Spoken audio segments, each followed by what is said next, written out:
Ladies and gentlemen, welcome to the Tech Files Dose of Common Sense.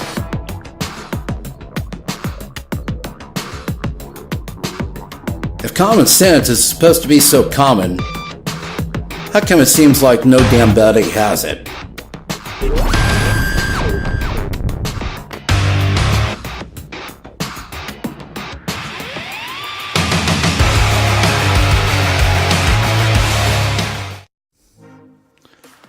And good morning, everybody. Welcome to the Dose of Common Sense. Broadcasting to you from Tech Files Studios in San Antonio, Texas. Howdy y'all doing? So, we got a lot to go through, so let's get started. And we're going to start with Google here.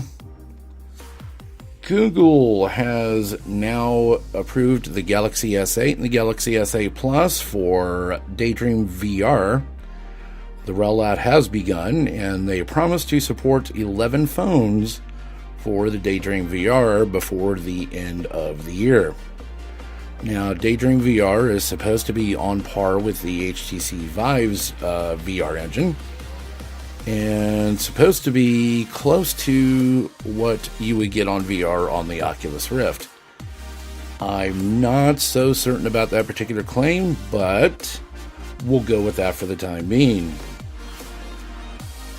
So it will be on the S8, the S8 Plus. I'm going to estimate what's going to be on the next few. I'm going to say it's going to be at least the LG G6, possibly one or two of the Moto Z phones, and perhaps the new Pixels that will be appearing shortly. And if anybody thinks the Note 8 won't be on this list, I want to know what you're smoking. So that sounds like some good stuff if you don't think that the Note 8 is going to be on it. However, if you are interested in the main story from this, from our friends at Android Central, look up the link on the show's description. If you are interested in the Galaxy S8, by all means, please visit the Samsung.com website for the Galaxy S8 or the Galaxy S8 Plus. They are available pretty much globally at this point.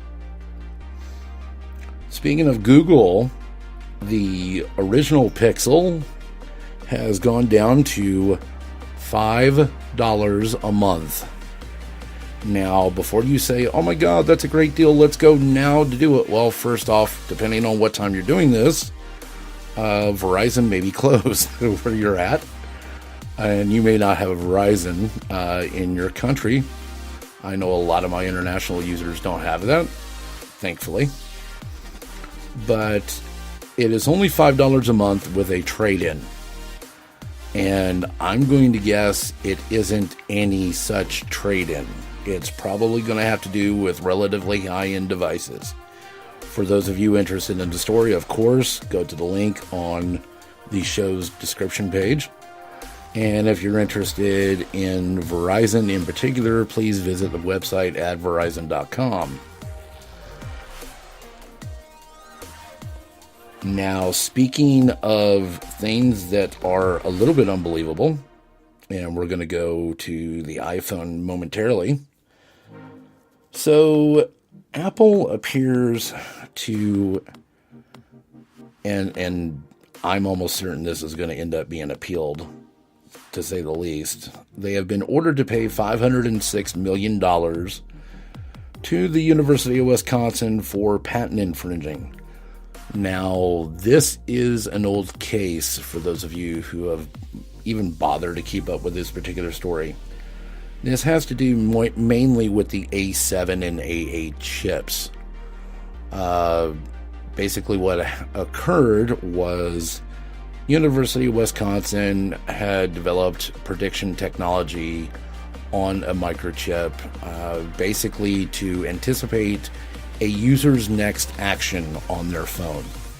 And when Apple came out with the iPhone 6, it basically came really, really, really close to the patent details that were listed through the gentleman at the University of Wisconsin. In fact, it was close enough that they filed a patent infringement lawsuit. This lawsuit has been in the works for quite some time now. Please excuse me. Apple did offer a $200+ million settlement in 2015. The judge added another $200+ million for punitive damages. So the total went from approximately 254 to 506. That's in millions with an M, which is a lot of money. And of course, Apple's probably going to appeal that ruling. As a matter of fact, I think they've already sent out a press release as to such. So anyone interested in that story, of course, you know where you can find the link. And if you're interested, I would definitely keep an eye on this. They may have just thrown out the baby with the bathwater. And this is why I'm going to say this. Your settlement that was offered was for $254. Okay? You had this. You had this money, and you threw it away because said judge decided he was going to add to it to set an example. Guys, your patent ran out last year. Now, my fear, and your fear should be too, that any judge that gets a hold of this patent now is going to go, didn't we cover something like this with Apple before? Oh yeah, Samsung versus Apple. That's gotten dragged almost since the aughts into this whole thing. And the judge may look at that and say, oh, well, your patent's expired. They no longer use the chips in question. Bye-bye. And your prize may go nowhere. So if I were you, I would seriously consider negotiating an out-of-court settlement. I would seriously consider negotiating anything at this point, because right now, it may not look like it, but Apple's probably going to have the upper hand on this, and you're going to be left out in the cold. So stay tuned, folks. I'm really kind of curious to hear from this. Speaking of Apple, Apple has released the iOS 11. Words are hard tonight. iOS 11 beta number 3 for developers. There is a number of differences in the beta number 3, amongst of which primarily are icon changes that the average user will be able to notice. There is several different interface changes that is included in this batch, as well as a faster way of processing and a faster way of handling its filing systems. If anyone is interested in checking this out, I would actually give this one a go. If I've had iOS beta running on my iPad for about a month and a half, and I've had literally next to no issues on this whatsoever. So if anyone has a question as if they should download this, my answer is going to be yes. Just do me a favor though, before you go to select the beta, especially if they give you a quick link to the developer beta, know what you're doing and know how to get out of it if you have to. Here is why. I have known several people that have said, we can't wait for the public beta, let's go with the developer beta. And the next thing you know, they've worked their phone to the point of they've had to have someone from the Genius Bar not only take them out of the beta profile, but blank their phone in the process, and in certain cases, that phone has to be replaced. So before you select the beta, know what you are doing. Otherwise, you're borked. And the minimum, you're going to have to pay $99. The maximum, you're going to have to buy a whole new phone. And I don't think anybody wants that particular deal. So we are going to take ourselves out of iOS for just a few moments here. And we are going to cover the topic of the day. which is the Moto Z2 Force. The Moto Z2 Force was announced today in New York City, and it was announced with the Snapdragon 835 dual camera sensors. Thank you, Motorola. Thank you. Thank you for finally coming to the modern era, even though I technically have a phone that still has a single sensor, but we'll leave that one be. The Motorola Z2 Force has a Snapdragon 835, dual cameras, and a quote-unquote shatterproof display. Now, before anybody has any questions about whether or not this is actually shatterproof, it is.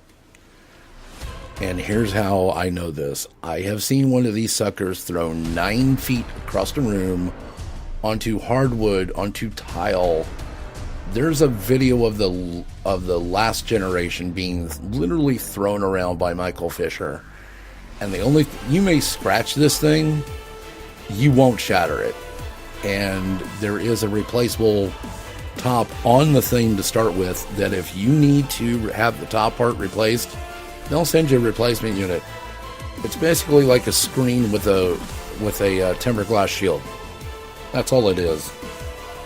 But if you manage to shatter the display into itty bitty little pieces, kind of like LG's marketing, excuse me, they will replace that screen for up to 4 years. You have a metallic fuselage, which means it's actually made of metal, 4 gigs of RAM, 64 gigs of storage, and a bunch of new Moto mods. And one of the new Moto mods in question is a 360 camera that doesn't make the noise like the Hasselblad mod did last year. And when I mean 360 camera, this 360 camera pretty much operates off of the same principle that the Essential phone does. You basically turn the camera on, you move the screen in the direction that you want to take the shot, and you take the shot. It will run 360 on the video as well. Good luck editing it, because it's a royal bitch. I've tried to. I've never been able to do it. Then again, my editing software I don't normally carry on a computer anyway, because Windows and Mac video editors, with the exception of Final Cut, and I can't afford that, suck. Now, I do use KineMaster for video editing, and even though they're going to be putting 360 support into it, it doesn't have it currently. And I'm a poor man. I can't afford 360 cameras. So this phone will be available through all 4 United States carriers. It will be available internationally. Those launch dates are going to be very, very different. So if anybody's interested in the phone, please visit Motorola.com. Or I'm sure if you go to Lenovo.com, they will probably also have a link to the device. Now, they do have, like I said, they have a couple of very cool mods. The 360 camera mod, by the way, is $299. No, you didn't hear me stutter on that one. It's $299. The battery is only 2,750 milliamp hour on the phone. There is no backup battery on this camera. And then again, Motorola says, it doesn't use that much power. Really? That's funny, because every camera device I've ever used with 360 capability seems to be sucking on that thing like a baby bottle. Anyway, the 360 camera mod is $299, and they do have, for all of you gamers out there that love to play Marvel Future Fight, Real Racing 3, or anything that can support a gamepad, they have a gamepad for the Moto Z2 Force. And it should work on the Moto Z2 as well. That gamepad is going to be $79. At least that's what it was said to be. And we all know that that price probably won't stay where it is. I would highly check also T-Mobile and Sprint, because they are already, and this phone hasn't even been officially launched yet. they're already offering a buy one, get one free deal. So if you're interested in that particular deal, I would visit T-Mobile.com or Sprint.com. If you're interested in the story itself, pretty much just check every single tech outlet there is, whether it's Android Central, whether it's Android Authority. I would look at Pocket Now. Mr. Mobile has a video on YouTube that is a really, really informative video. I've also had the brief chance to get close up to this particular device. It is a nice phone. And if you don't mind the presence of goat or pogo pins on the back, it's going to be a good phone. I'm not going to lie. I would definitely recommend a buy on this deal. The announced date, if it was given, I unfortunately do not have at the moment.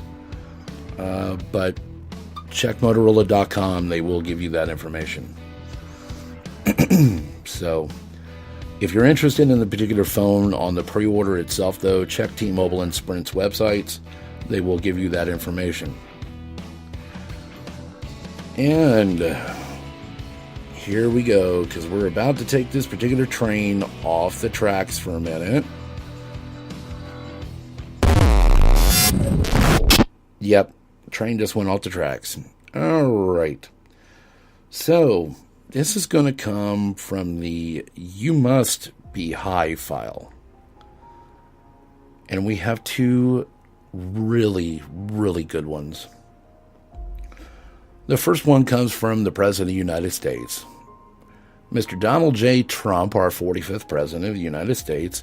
If you are my international listeners, I thank God you are not here. But he is my president, and you respect the office, not always the man. Anyway,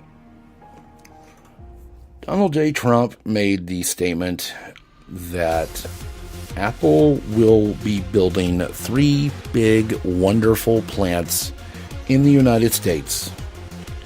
Count them, 3 big, beautiful plants in the United States. Now, I'm just going to say this. Apple has more money than they have sense. I understand that. I don't think it's going to be 3. I think you might have 1. I mean, you already do have service centers in the United States for Apple phones. You have that $2 billion months, well, $5 billion actually. And it's not necessarily a monstrosity, but it is a monument to Steve Jobs and his vision. It's the campus out in California. And I mean, it is, if you have not seen this on video or drone footage or anything else, it is a majestical set of buildings, trust me. It's actually 2. It looks like just 1. There's actually 2 in there. But I digress. We're going to go from the slightly misinformed to the absolutely and completely stupid. And for all of you wondering, what do you mean by being absolutely and completely stupid, Ed? What could possibly make you rant over someone being stupid? Well, I'm not normally a political character. At least I got burned out on that in 2012. But former Congressman Jason Chaffetz, yeah, it's like chafing. Every time you hear this guy, you want to chafe. Big time. He made the comment during one of the Senate or congressional hearings that you could either buy healthcare or you can buy a phone. So Dippy decides he's going to create an Instagram of a poor person on the side of the street streaming video on their smartphone. I'm just going to respond with saying this. Excuse me, jackass. It is possible for someone to stream a phone on, or stream video on a phone that costs less than $20. So before you get your tail in a twist over a poor person having a smartphone, go back to contemplating about screwing people on net neutrality. Oh, I'm sorry. I forgot. You left Congress because you couldn't handle it. Do me a favor, Mr. Congressman, Mr. Former, whatever the hell you were, Chaffetz. Shut up. You are out of the political game. Keep your opinions to yourselves, or for those people on Fox News that is going to love to hear your opinions. Yeah. Who knows? Maybe you could replace Eric Bowling while you're at it. Ugh. Waste of space. Okay, so now we're done having that contact high. Actually, more like a contact wretch. And we're going to come back down to earth for a little bit here. We're going to come back down a little slow. Yeah. Rant over. And it's kind of amazing that it starts out like this, because this next story is going to be a little weird. Microsoft. If you are a part of the insider program for Windows, you have been... When I became a part of the Windows Insider program, I was given the option to take the slow ring or the fast ring as far as updates were concerned. Now, let me explain what that is. The fast ring of the Windows Insider program enabled you to download Windows builds that were not always, actually they were never completely bug-free, but it enabled you to take risks. And what I mean by taking risk is there were builds of Windows 10 Mobile that you would download, you would turn on, and it would immediately go into a boot loop. And in order to cure the particular boot loop, one of the only things that you could do was, one, put it in a recovery mode and just blank the device out, or two, try to find a way to recover and go back to the build that you were on before, unfortunately. So those were the only two options that you had. And it will now let the Fast Ring insiders skip ahead to the next big update.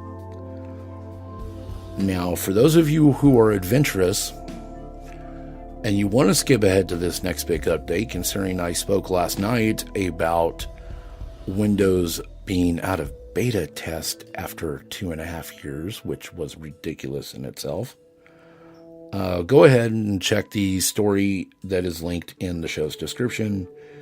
It is from MicrosoftPowerUser.com. You could probably also check something over at Windows Central. I'm sure that they have written a great story about it. So if you're adventurous and you want to try to get into the next major Windows update, please do so.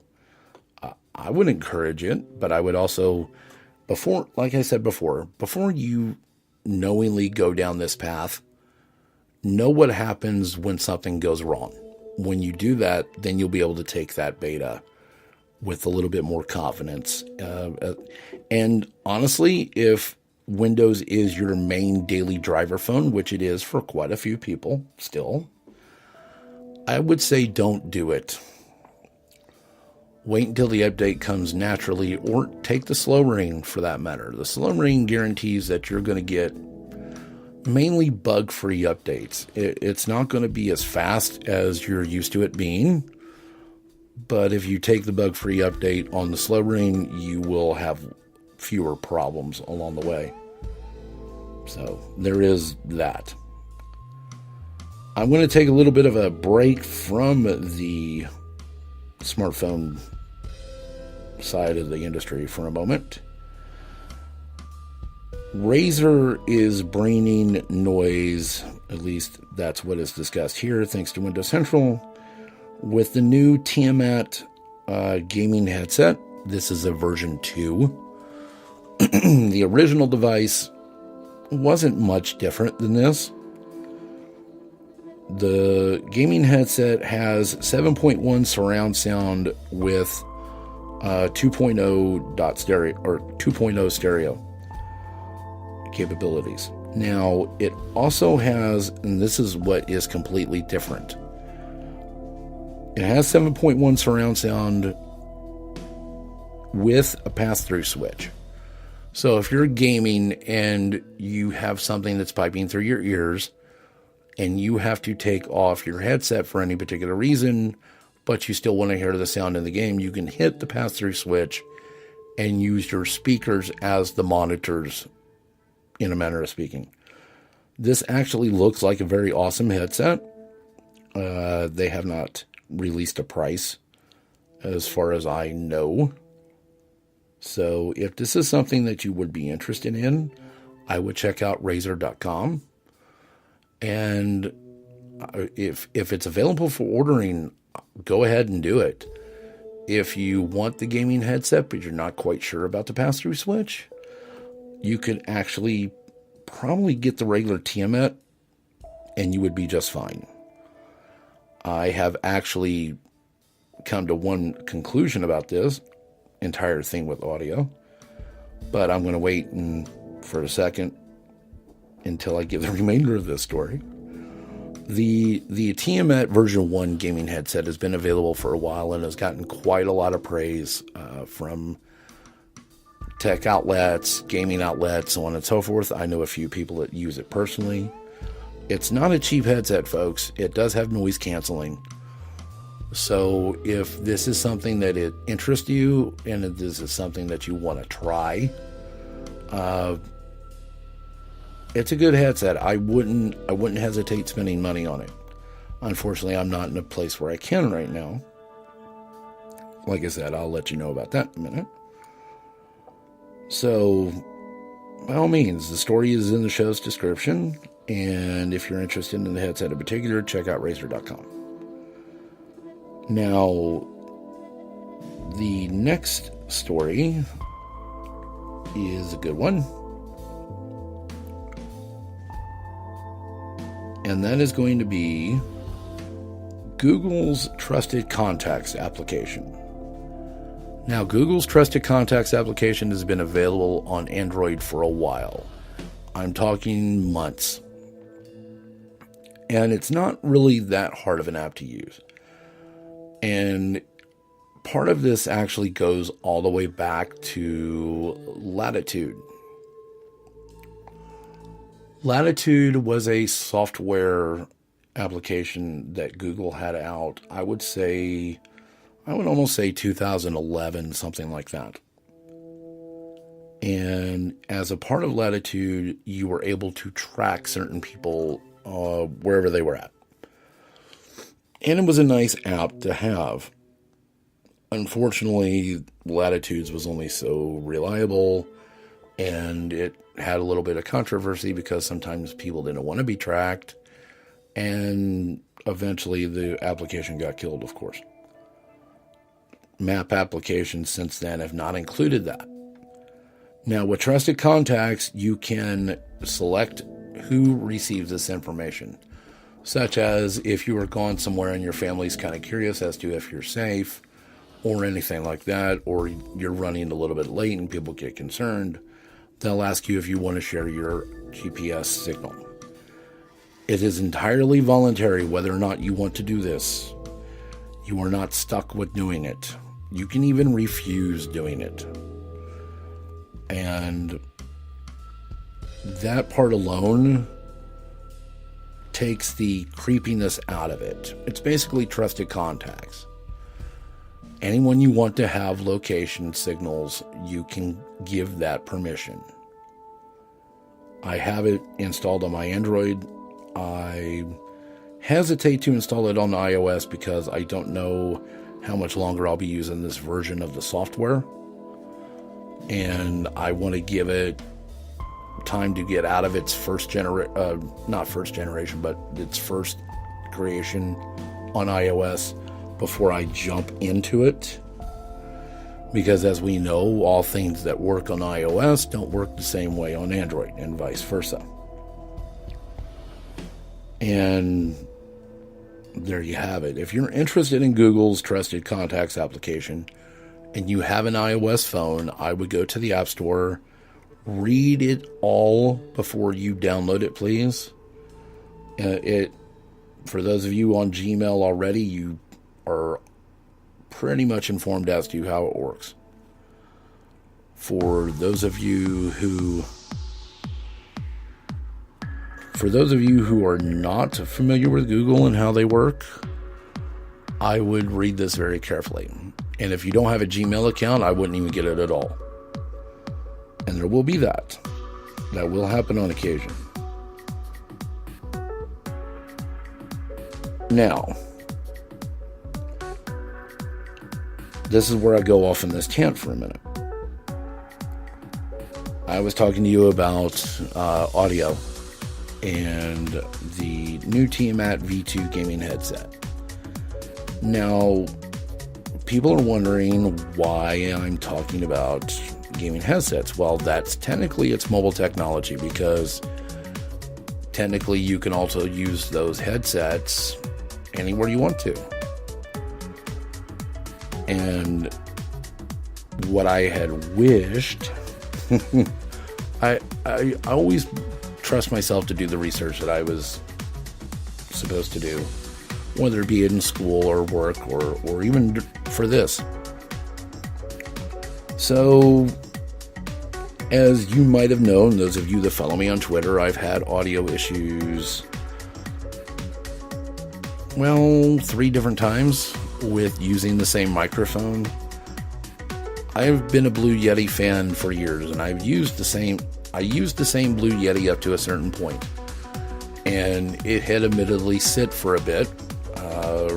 I have a wife who is bipolar, and I really didn't have time to podcast the way I wanted to in any of my other endeavoring jobs, whether it be working for Metro PCS or T-Mobile or Sprint. And the closest chance I had was Sprint, and I also wrote for a couple of additional Android websites. And we'd always talked about it, but we never did it, so it never got any use. And my wife was sick, and, well, she's still sick. It'll never go away, but, you know, she undergoes treatment, and I have time now in the room now that I can actually do this for you. And it's fun for me, too. But even though it's fun for me, I always want to give you guys quality.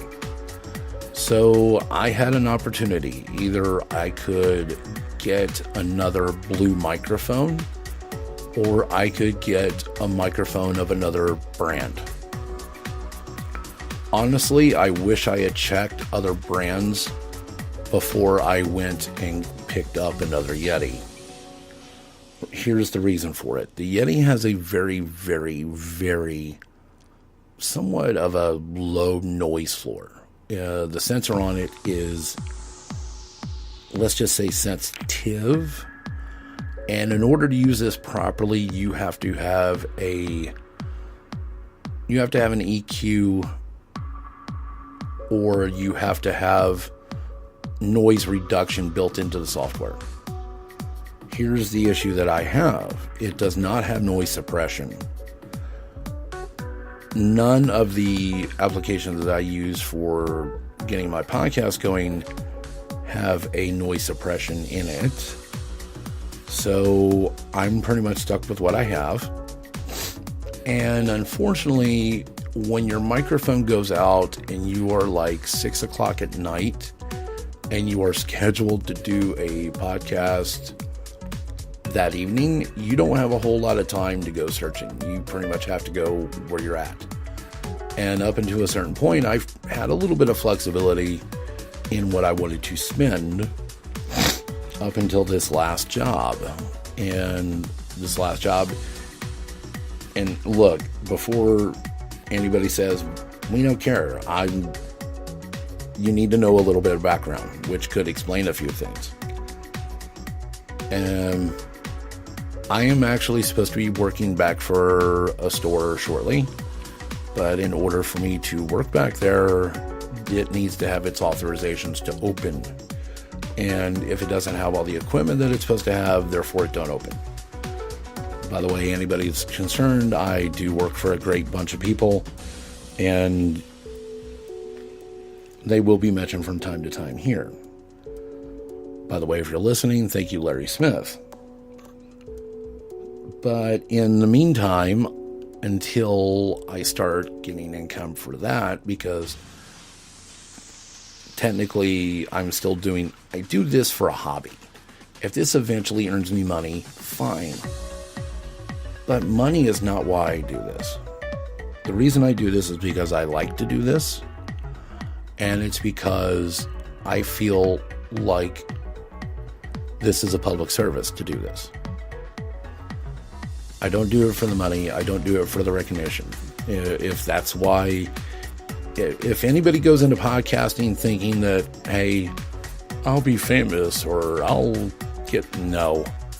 If that's what you think before you even start a podcast, I don't care what category you're in, don't. You will disappoint yourself in seconds. If you guys are satisfied with what I do, when I do it, then I'm a happy camper. And if anybody wants to send devices for review, I always tell them go to show@techfilesmedia.com. If you're interested in corresponding on that level, you can follow me on Twitter @TechFiles or TechFilesMedia. I'll be happy to discuss anything, anywhere, at any time. That being said, the noise floor on this Blue Yeti is ridiculously too low. I can literally turn the gain all the way down on this sucker, and I will still catch a fan. Not to mention that since I have started podcasting on a regular basis, this is Blue Yeti number 3.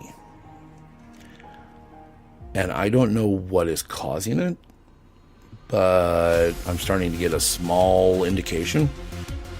And I fixed that problem, so hopefully it will be ending shortly. But until then, I'm stuck with what I have. So if the audio in some way doesn't always catch your attention, or it doesn't always come in crystal clear, please forgive me for the moment. There are projects in place to fix it, and there are plans in place to fix it. So until then, just be patient. I haven't forgot. You know, your listenership means more to me right now than anything, especially considering I'm waiting for the other technically job to start. So that will be that. Now for one of our final stories of the evening. OnePlus is coming back. They're coming back from the edge of, how should we say, public relations doom. Okay, so it wasn't that bad, but OnePlus had this issue not that long ago to where some people that were calling 911, instead of the phone dialing up and sending location data as it's normally programmed to do, the phone was rebooting. And the reason it was rebooting was what's known as the Observed Time Difference of Arrival Protocol. This is a GPS-based function. When you are involved in an emergency situation and the phone knows that you are dialing 911, it uses that, the modem uses that same standard, and it sends location data to the emergency services. Now, this bug did not only exist in OnePlus phones, people. So before you start piling on OnePlus, I want to tell you stop right now. This bug was on, at one point, it was on almost all OEMs. Samsung, LG, Motorola, Sony had it at one point.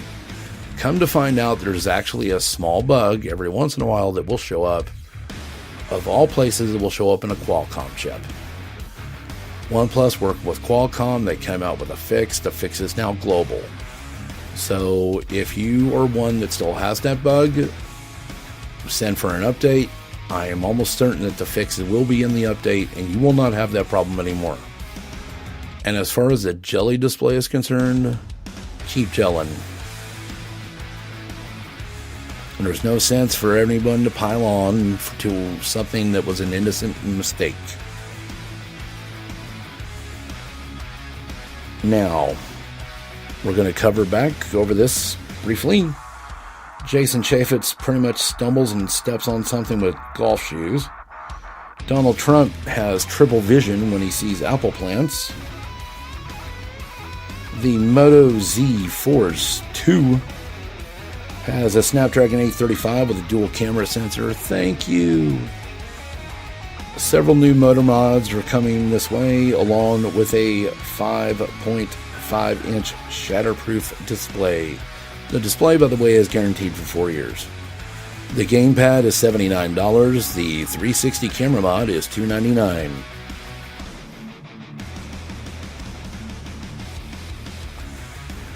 The other bit of news is Apple is probably going to appeal a $506 million verdict to the University of Wisconsin for infringing a patent on a chip that the company no longer makes and the patent has run out on. But we'll see.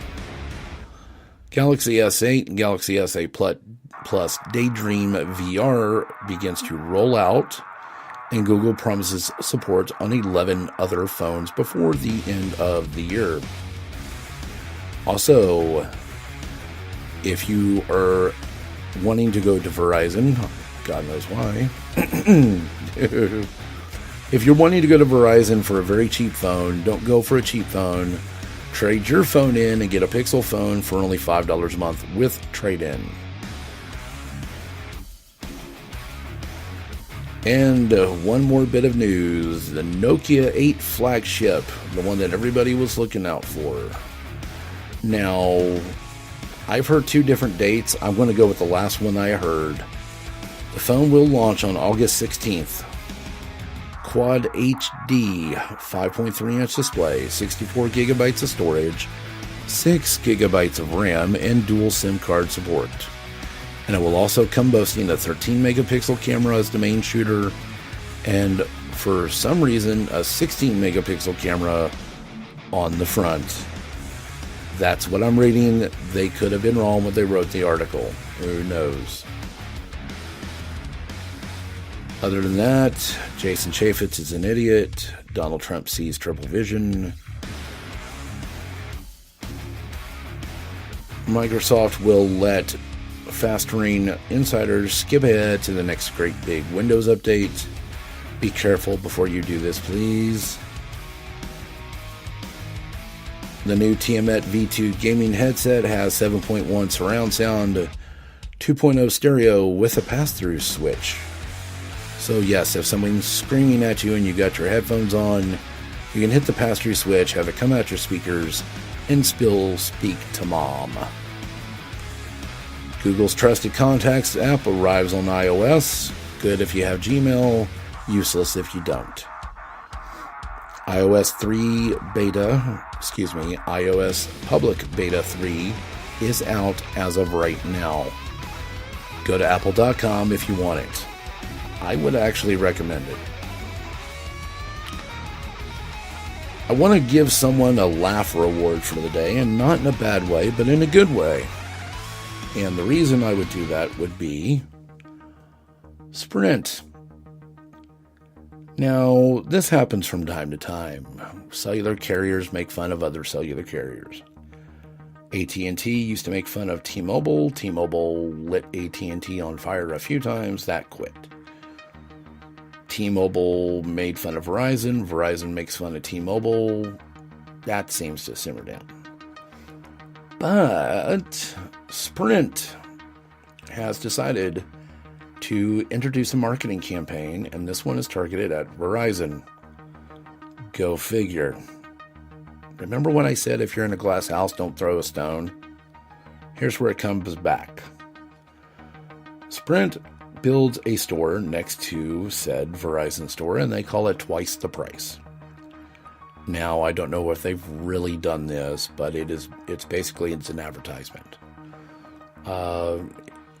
It's just funny as anything. I would, if you like people pulling ribs on other people and companies pulling ribs on other companies just for fun's sake, check the commercials out. They're on YouTube. I would definitely do that. I don't think anybody means anything bad by it. I just personally think that, well, if you're going to throw rocks, don't be in a glass house. I mean, Verizon has its share of not being very good at customer service. Anybody wants a quick lesson on that, well,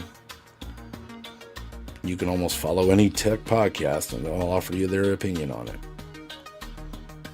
So, ladies and gentlemen, boys and girls, children of all ages, I thank you for inviting me into your cars, your homes, or your ears today. We can be followed at the following places. We can be followed at Twitter under @TechFiles or TechFiles Media, Instagram under the very same handles, TechFiles or TechFiles Media. We are available at Apple Podcast, Google Play Music, Stitcher, iHeartRadio, digitalpodcast.com, tunein.com, Podcast Addict, SoundCloud, and Pocket Cast. None of this, however, would be possible, and I do really mean this, none of this would be possible without support from Spreaker. Any questions, comments, or business opportunities, please send those to show@techfilemedia.com. That's show@techfilesmedia.com. Our next broadcast will be tomorrow morning, and it should be ready by 6 a.m. Central Standard Time.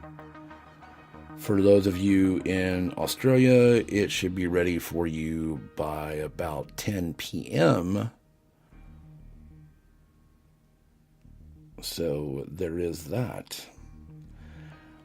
Ladies and gentlemen, thank you very much for listening, inviting me into your home, your cars, or your ears. Y'all have a wonderful day. Stay classy. And we're out. Take care, guys.